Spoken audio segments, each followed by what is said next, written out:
যে ভয়ে ইরান নিয়ে সিদ্ধান্ত নিতে হিমশিম খাচ্ছেন ট্রাম্প।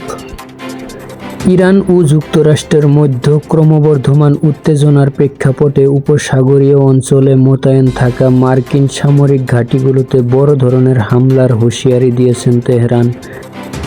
ইরানের পররাষ্ট্রমন্ত্রী আব্বাস আরাগচি এক সরাসরি বার্তায় জানান, আমেরিকা যদি ইরানের উপর কোনো ধরনের আক্রমণ চালায়, তবে মধ্যপ্রাচ্য অবস্থিত প্রতিটি মার্কিন ঘাঁটি হবে তাদের ব্যালিস্টিক মিসাইলের লক্ষ্যবস্তু।